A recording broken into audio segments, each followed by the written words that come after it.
I had been waiting for a successor to this game for such a long time. Mind you, I had played this game like when the deluxe edition had already came out, and I'm glad I did because I like the DLC in it. But man, has this wait been worth it?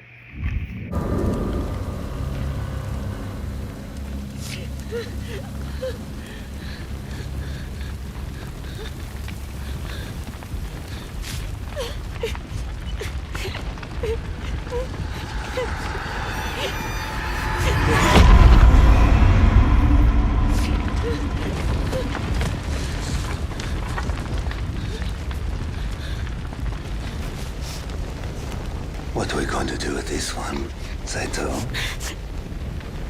Make an example.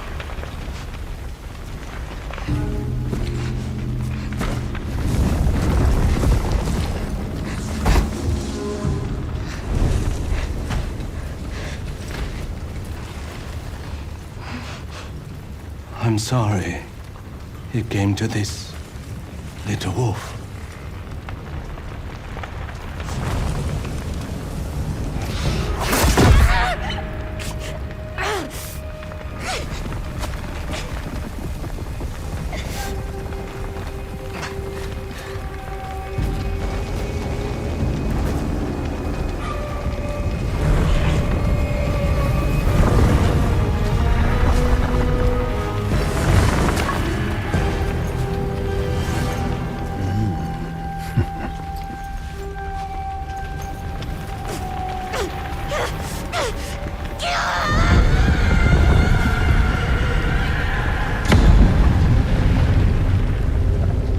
Before she died, my mother told me stories of Onryo, ruthless spirits who wander the land, seeking vengeance.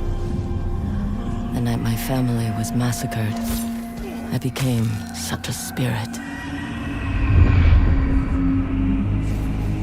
Fleeing to the south,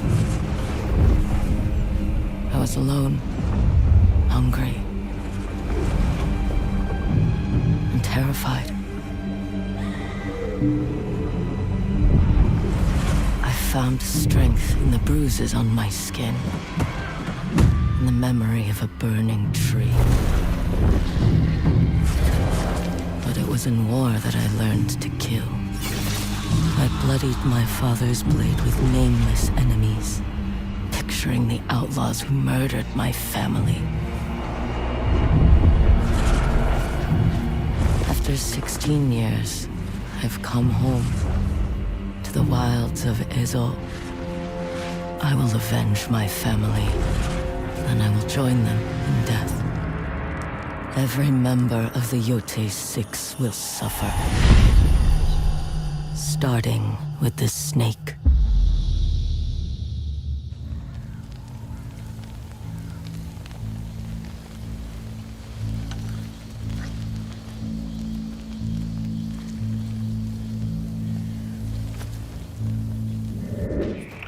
Hey guys, welcome back to Everything Anime Podcast. I'm your host Shinry here at the Everything Anime Podcast. I'm from anime, manga, video games, TV shows, everyone knows the type of I'm talking about. Today's video is on the first impressions of the Ghost of Yotei. Now, the way I do my first impression videos, if you're new here, I do an hour and a half of gameplay, get some of the story, some of the elements that I like, and then I talk about it before I do a full game review. Now, as I said also, usually in full game reviews, kind of doing my first impressions now, if I have a history with the game. I usually talk about like my relationship with the game and things like that as well. So as I said in the intro, I am a Ghost of Tsushima fan. I played Ghost of Tsushima way after it was relevant. I played the deluxe edition when it came out, and what really got my attention is it was like a samurai and, you know, Zordsman and Zordsmith and Zordplay. Like, I love all of that. Mind you, it does give off like a little bit of a modern day Assassin's Creed kind of open world, but I put like 120 hours in here, and I know a lot of people that put a lot more hours than I did in Ghost of Tsushima. So I'm expecting to do the same with Ghost of Yotei. I'm expecting to unlock the whole map, any DLC, buy it, all that. That's gonna be me. And so yeah, I really liked all of this. I liked the forms, I liked the ghost mode. I liked that you could choose to be either a noble samurai or you could choose to be a ghost, which basically was my focus on assassinations.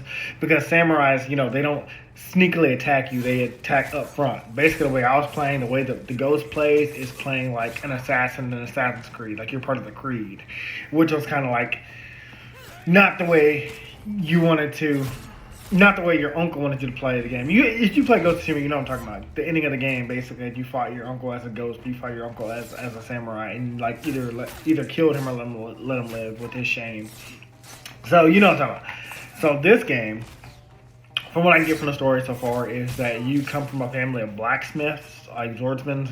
They forge swords and blades and things like that.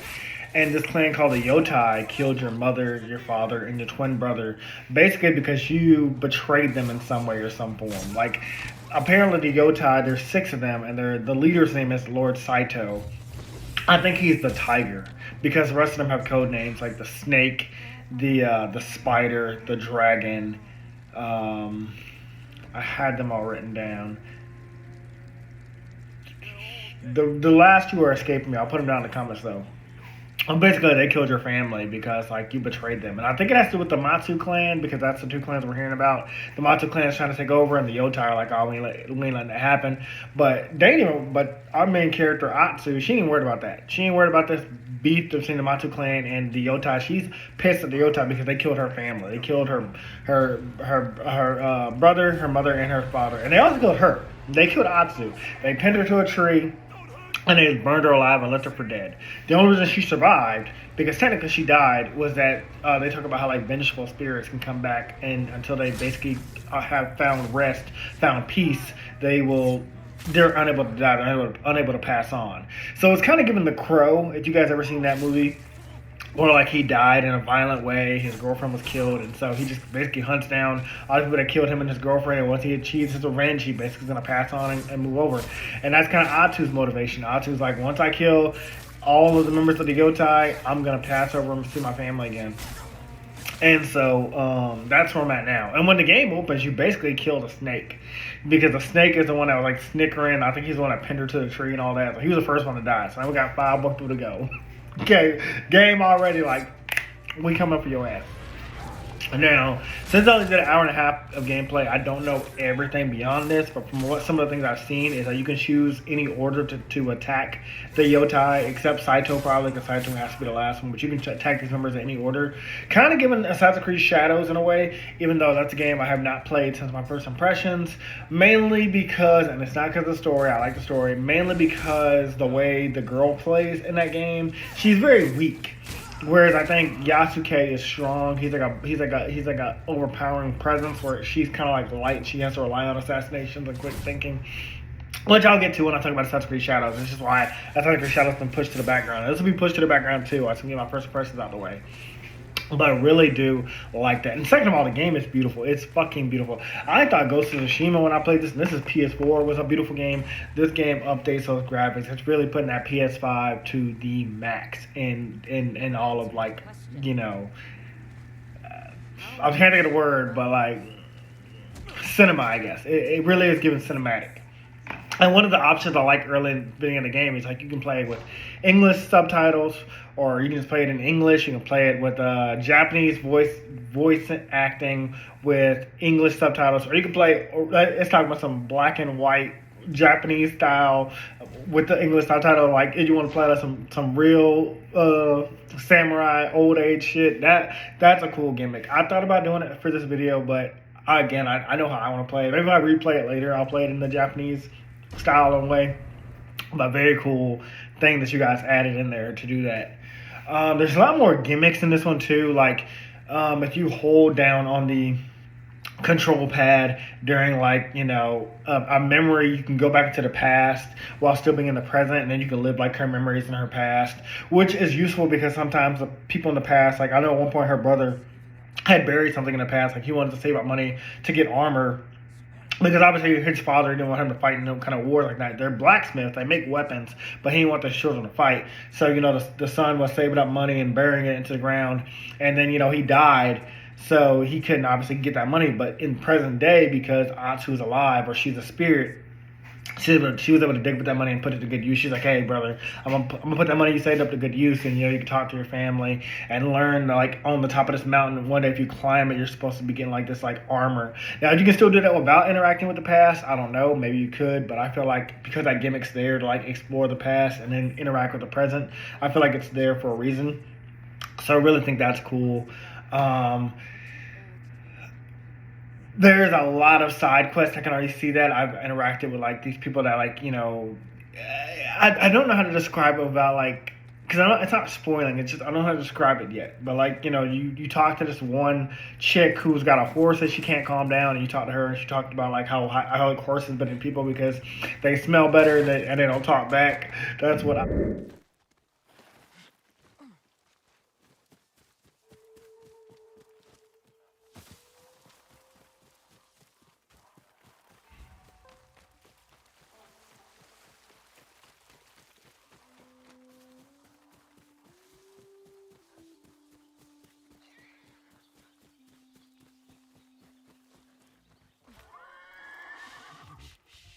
You're all right. There, that's better. You know your way around horses. I worked stables in the south. I've been trying to get to know them. Ever since your people brought them to Ainu Moshiri. They talk less than people. And they smell better, too. You know their kamui well, it seems. I work with leather and textiles, so I've been trying to make a saddle he'll like. It looks well crafted. Atu says, and kind of makes the girl laugh, and she sells you now horse saddles. There's this traveling group of men. I think they're just travelers. They will trade you goods in exchange for like flowers and stuff like that, like armor and upgrades and stuff like that. And then there's another one. I think you interact with him, and he sells you maps. So again, different mechanics in this one. Very, very cool. I do like it a lot. There was one other thing I wanted to talk about with a gimmick in the game. Hopefully it didn't escape me just now. Let's see. Talked about the past and the present thing. Oh, well, you know how in like Ghost of Tsushima he had like a ghost mode and like make the enemies afraid, like when you take the ghost form. This one's now like a howl because apparently the clan she comes from is like, it's known like wolves, like they compare themselves to wolves, like a wolf needs its pack. And so Atsu, instead of like doing like a ghost dance, she just like howls and like this powerful wind of like the dead comes and it scares everybody. And it is that same gimmick with the ghost moves where like enemies are like trying to back away from you, they're kind of scared, and you can unlock that by like getting a streak of no damage and just killing enemies. But if you get hit by an enemy once, it's gonna break that streak, and then you have to try to get that howl back up. It was coming back to me, the gimmick with Atsu. Atsu, even though she is a spirit technically, so she's dead. The first time you die, if you have like some kind of like, I think it's like spirit aura or something like that, like a vial or a couple spirit energy, you can be brought back from the dead. Like a wolf will come out that like follows her around, and it'll like bite the enemies that attack you, and you'll come back and be resuscitated once. But yeah, technically she's dead. So even though she died and there's a spirit that's been brought back, a vengeful spirit, she can die again, unlike the crow. Although I think the crow could take damage. I don't think the crow could die in that movie. But yeah, Atsu can die. But the whole gimmick is that, like, she's a vengeful spirit. She's come back from the dead to avenge her family. There is a gimmick I'm forgetting. Oh, I know. There's also a new gimmick with, like, playing the banjo. So you'll probably notice that, like, she's wearing a banjo on the back of her armor. Her mother played the banjo, whereas her like with music, and her dad was like the blacksmith, and the brother, your twin brother, you're both training to like get stronger. Your parents training you. So one of the gimmicks in the game is like you have to play songs with your mother, and you can play songs for like the Travelers. It's the first time you can play a song because you learn her mother's song first, and so you can play that song for the Travelers. If you let it play all the way out, they'll tell you how the song is beautiful and stuff like that. So I thought that was really cute.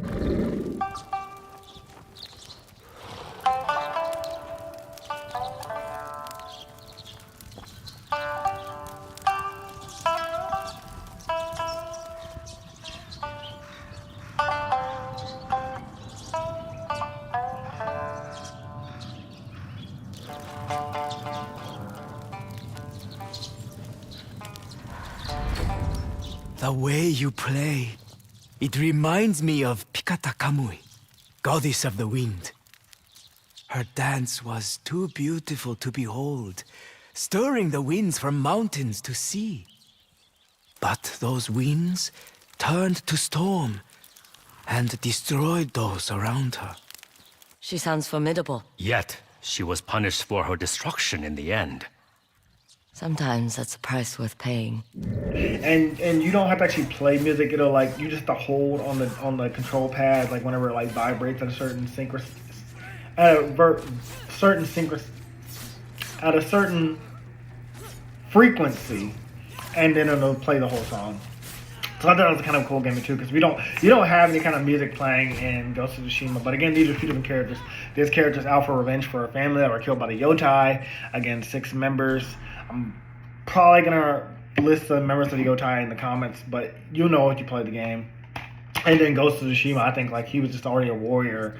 And again, I wish I had reviewed Ghost of Tsushima when I played it. I beat this a long time ago. Before I had started getting the game, I think my first game review might have been The Quarry. Then I played it on YouTube. I don't remember the first game review I did, but I had started reviewing games shortly after that. I wish I'd been reviewing games for years. But one day I will go back and do Ghost of Tsushima. Or Ghost of Yotei can just be the game that can do that for me. Other than that, I don't really have much to say. Because again, it's only been an hour and a half. I haven't really done too much, explored too far. Because I still am in the middle of Black Myth Wukong, and then I'm reviewing Shaman King. So getting these game reviews mixed in here and there, and plus I have a special game I want to do for Halloween. But I really do have to say, if you've never played Ghost of Tsushima, you can probably just skip the Ghost of Yotei. There seems to be no connection yet to these characters, but in the same universe, obviously, the Ghost games, and I do like this one so far. Again, like powerful opening storytelling, just like Assassin's Creed Shadows. Assassin's Creed Shadows opens up, and she's like I said, she's crawling to her father. You watch my first impressions when like that girl's crawling to her father and they're being killed in front of her. It's giving that too. Again, both of the games are in Japan, so loving this. I love a female protagonist. I love a badass. I love a samurai, and I'm really, really loving this game. So I'm not going to drag this out too much because I have too much more to say just yet. But when I do my full game review, as you guys know, first impressions are different. First impressions are different than a full game review. I have a lot more to say, but I do have to say, great fucking game. Love the detail, love the mechanics, the fighting, everything just so fucking smooth. Anyways, that's all for this video. Hope you guys enjoyed it. Let me know what you guys think about your first impressions of playing Ghost of Yotei in the comments. But don't spoil anything. Just let me know what you think about the game. Anyways, I'll see you guys next video. I'll talk to you later. Bye. You should have stayed.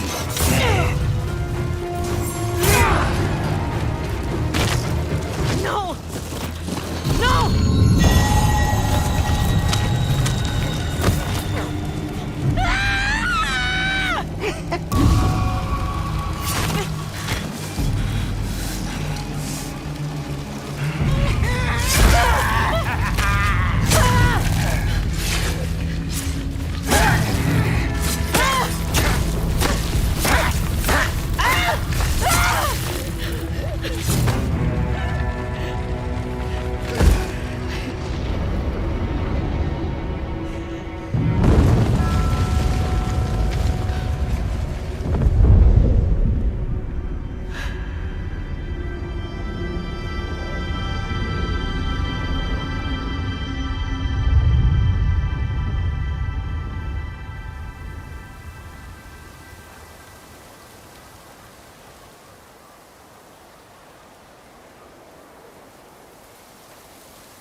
She died.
Hey guys, this video was sponsored by me, the author of the Shinry series, the Chronicles of Wayne, and Monsterverse. So I figured I'd do this outro a little bit different by showing you guys what you guys will be checking out. So, the Shinry series starts with Book 1, Shobu Samurai Project Aryoku. 10 years after the death of his parents, Shobu Samurai returns home seeking vengeance, but instead faces the choice to save his home from shadow creatures, blood beasts, and an organization once thought dead. Shinry's Shobu Samurai starts at $9.99. And if you love anime, manga, Naruto, One Piece, Bleach, Yu Yu Hakusho, Fairy Tail, Shaman King, Rave Master, Zatch Bell, anything like that, the Shinry series is definitely the series for you. You'll definitely want to check it out. The Sword of Light is probably the thickest one so far. And then these books are 2. This is Enter the Dread Zone Tournament. And the series original ending, Arado, the Legendary Conjuring Master. So, and I'll just show you guys some of the covers. Really proud of all of these. But I hope you guys check it out. If you don't like that, I also have the current published books for the Chronicles of Wayne, Love Be Damned, Cotton Candy, Full Moons, Fabled Lovers, A Cursed Virgin's Bite. If You Go Where Monsters Dance, Red will Rain Over Your House. Love Be Damned. Now, the Chronicles of Wayne is about a geeky guy, or a nerdy guy in high school. His senior year, he has a crush on the hottest guy in school, because of course he does. He's only got one best friend, and her name is Barb. Well, the hottest guy in school turns out to be a werewolf. And to make the story more interesting, he bites Wayne and turns Wayne into the first ever wolfman in the last 10 years. And because of that, it was also a sacred law that wolfmen should never be created. I don't want to get into too much of the Chronicles of Wayne without spoiling it, but I can tell you it's very short. This one sells for $6.99, and Love Be Caged right after it. The ending of this trilogy, Love Be Liberated, comes out in October. So I'm going to definitely do a more full in-depth review of this one. But yeah, it's an LGBT fantasy fiction story about werewolves, vampires, white witches, a dark warlock, and, well, many, many more surprises to come. So, if you guys like to read, I definitely recommend. These are all the books so far in the Shinry series, except for Shinry's Beginning. I do have that one, but it's just not here with me. But yeah, I appreciate a like, support, or just a review on Amazon. Either way, thank you guys for watching. I hope you guys have a great day.